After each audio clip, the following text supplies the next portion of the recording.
Entering the holiday season can be the most relaxing, fun, and fulfilling thing when you know how to hack your mind. The thing is, nobody ever taught us how our minds work, how we can play on the same team as the mind instead of trying to work against it. If you don't take control over your mind, it will move you into overwhelm and stress, which again has a negative effect over your health, your relationships, your energy, your feeling of well-being, and in the end, it will lead to burnout. I mean, how many times have you ended up sick during the holidays just because you stressed so much during the month leading up to it? Let's dive into how your mind works so that we could turn that around and you can live your life to the fullest. Overwhelm is completely natural. It's just a survival strategy from your brain. You know, your brain's main priority, its top priority is to keep you safe. And it does that by trying to move you away from all dangers and towards safety so that you'll survive. And when you get that overwhelming feeling, when there are so many moving parts in your life, when there's so much on your to-do list, your brain creates overwhelm in order to keep you safe. You're probably wondering, how can that be a survival strategy? You know, when your brain doesn't have the full picture, the full overview over all the moving parts, everything you need to do, there might be something dangerous there. It doesn't know. And if there might be something dangerous there, it needs to turn on the stress response just in case. So overwhelm leads to stress. It starts your stress response. It creates all those stress hormones. And the only reason is to protect you in case there's something dangerous. Because when the brain doesn't have an overview, it doesn't know if there's anything dangerous there. I mean, this was really useful for our ancestors. Just picture one of your ancestors walking along the savannah in Africa and having the full overview over the savannah. They could be safe, right? If they knew that there was a danger or not, they could totally relax and feel safe. If they didn't have the overview, which probably normally happened, if they didn't have the overview, there could be something dangerous behind that rock, behind that hill, down in the river, basin, wherever. And because of that, the brain would have to turn on the stress response, and that is overwhelm. So overwhelm is completely natural. It's just your brain doing its best to keep you safe when there are too many moving parts, too much stuff up here that you can't control, because your brain cannot hold a lot of things at the same time. You can't look at a lot of things at the same time. You can't focus on more than one thing at the same time. So how do you expect your brain to remember all the things you need to do for the holiday season? Well, it can't. And the result will be overwhelm. So what we have to do in order to reduce stress and go into super smooth holiday season is, yes, reduce all the things on our to-do list, like so there's less to do, and give the brain an opportunity to actually have an overview. And there's one more thing. We need to work on our mindsets. So let's dive into how you actually do that. We all live really busy lives. There's work, there's family stuff, there's all the stuff happening every day. And you know, when you move into the holiday season, there's even more stuff on your to-do list. There are gifts to be bought, dinners to be prepared, the house needs to be cleaned and decorated, and all those things. So if your to-do list is already full, if your life is already really busy, I'm just asking, how do you expect to have time and energy for all those extra things? What most of us do is just do our best to try to squeeze it in between everything else we have on the schedule, right? We don't plan for it. We don't make room for it. It just lands on top of everything else we need to do on a daily basis. Is that true for you? It probably is. It used to be true for me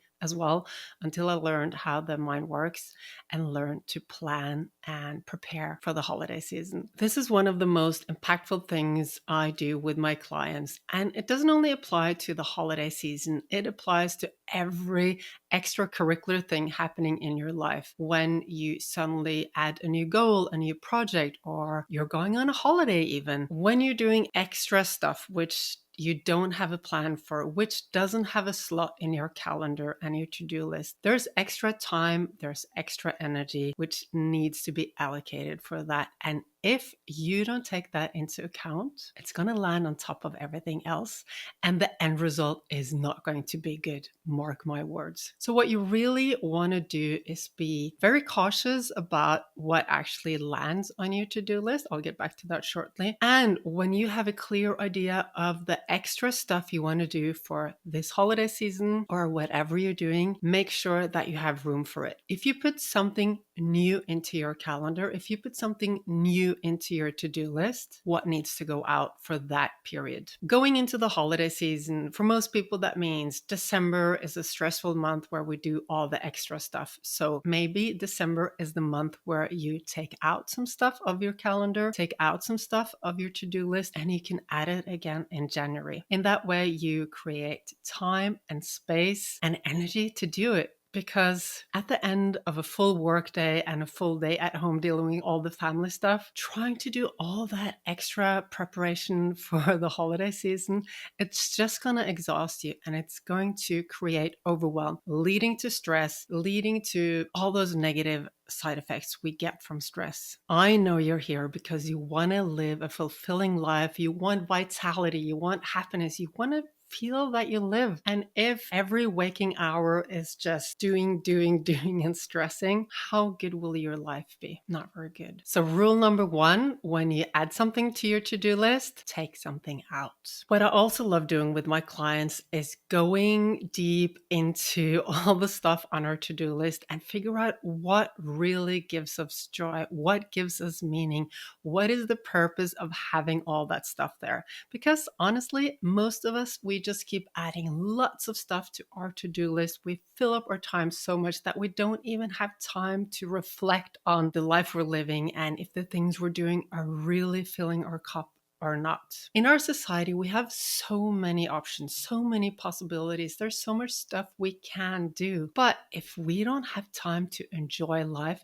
if we don't have time to have great relationships and good health, what use is there in doing all that stuff? What use will a perfect house or a perfect body or a perfect Christmas gifts really have if you ruin your health, your vitality, your relationships just because you're stressing that much? It's an important question to ask. So what actually gives you joy? What actually adds meaning to your life? What do you actually want to have on your to-do list? These are important questions to ask because there's so much stuff you could put there. And when you learn to put only the stuff that actually feeds back, that aligns you with your mission, your goals, where you want to go in your life, that is when your motivation is going to build, your productivity, your focus, your joy, and you'll be creating more of the positive stress instead of the negative stress, and you'll be able to take time off. So the more you can see what is actually important to you and what is not, and the more you learn to put down boundaries, say no to the stuff that doesn't lead anywhere, the better your life will be. The more time you'll have, the more energy you'll have, the more fulfilling your life will be. I know that if you have kids, you want to be a good parent. If you have a partner, you want to be a good partner. You want to be a good daughter or son or husband or father. You want to be there for the people you love. And the only way you can be there for them is by taking care of yourself first. By reducing all the stuff on your to-do list, number one, you reduce the chances of getting overwhelmed and stressed and burned out. And secondly, you become so much more happier. When you fill your to-do list and your cup with activities that are not aligned with your values and the life you want to live, you're going to become unhappy in the end. And the more you fill up with activities that actually align with you and your values and the true you, the person you actually are, the happier you will be, the more motivated you will be,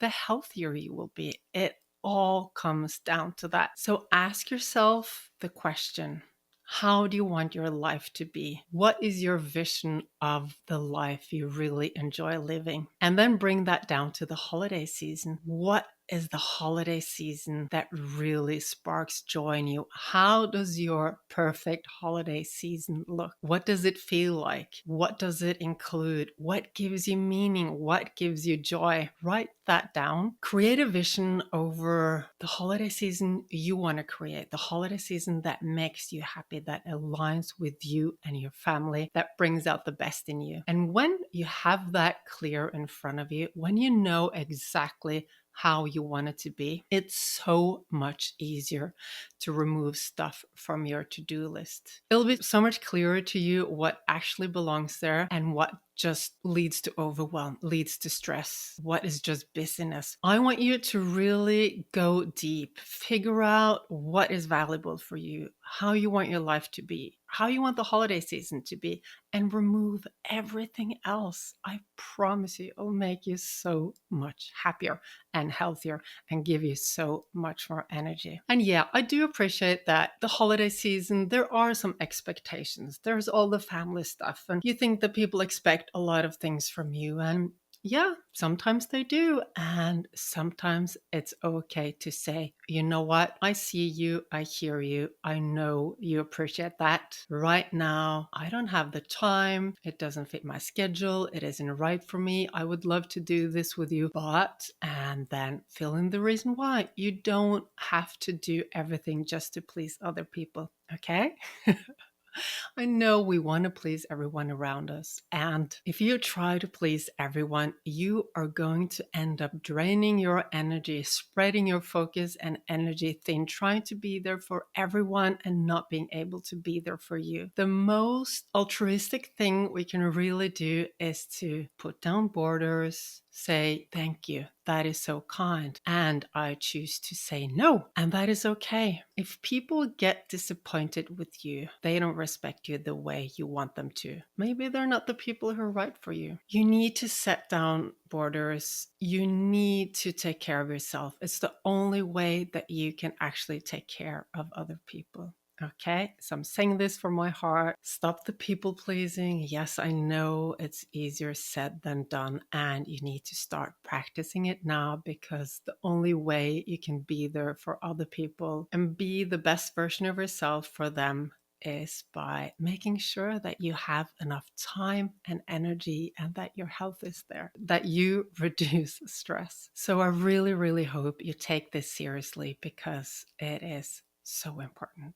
And yes, the holiday season brings with it expectations from other people, or sometimes it's the things we think other people expect of us. When you set clear boundaries, when you are honest with people, and when you're honest with yourself, you'll respect yourself more and other people will respect you. There's another thing when we're speaking about expectations, because I'm sure you have expectations towards yourself as well, right? A lot of us suffer from perfectionism. You know that perfectionism is just a survival mechanism again. It's just your brain trying to keep you safe. You know, our ancestors, a couple of million years ago, they lived in the bush, in the savannah, and our ancestors depended 100% on their society, on their tribe in order to stay safe. If you would have lived with your ancestors in the bush, in the savannah, in Africa, and you would have been pushed out of the tribe, you probably wouldn't be able to survive for a long time alone. The world was really rough. There were a lot of dangers, and your brain developed into knowing that the world was dangerous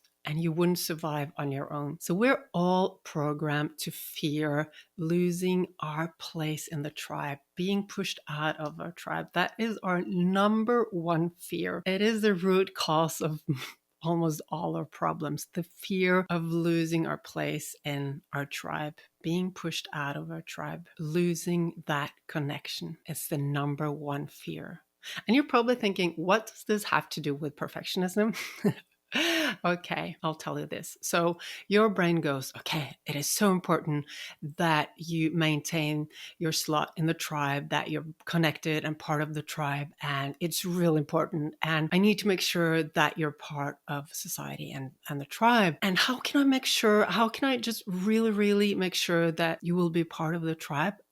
If you're valuable, then you will be part of the tribe, right? Like nobody's going to kick you out if you're valuable to the tribe. This is what the brain thinks. Okay, so what does it mean to be valuable, and how can the brain ensure that you're valuable? If you don't think that you're enough, if you don't think that you're worthy on the inside, yes, I know most people feel that way, that we're not enough, that we're not worthy. If that is you, that is one of the most dangerous things your brain knows about. Because if you're not valuable, you might be in danger. You're actually in real danger. At least that's what your brain thinks, okay? And the brain goes, okay, I don't feel valuable. You don't feel valuable, okay? And if I'm not valuable, I'm in such great danger. What can I do about it? I need to make you more valuable. We tend to put our values in all the outer stuff. Being productive, being perfect, looking good, having the perfect house, having perfect kids, and all that stuff. So our brain actually thinks that that is being valuable. So it's pushing us towards being more perfect. So if you're suffering from perfectionism,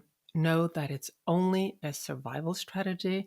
It's only your brain doing its best to keep you alive, to make sure that you're secured a spot in your tribe, that you're not going to be kicked out. And it still doesn't mean that you need to listen to it. Because when your brain goes into that perfectionism mode, it means you'll never be satisfied. It means you'll always think that you need to do more, need to be more perfect. You will raise your expectations towards yourself, and going into the holiday season, that can lead to a lot more overwhelm and stress, okay? So if we set the bar here with all the expectations of how perfect we are going to be, the celebrations are going to be, the house, the gifts, everything is going to be up here because we expect it of ourselves, and we get disappointed with ourselves if we don't reach those expectations. And we can't accept if we're not perfect, and we keep hitting ourselves in the head. We keep feeling guilty and bad and judging ourselves.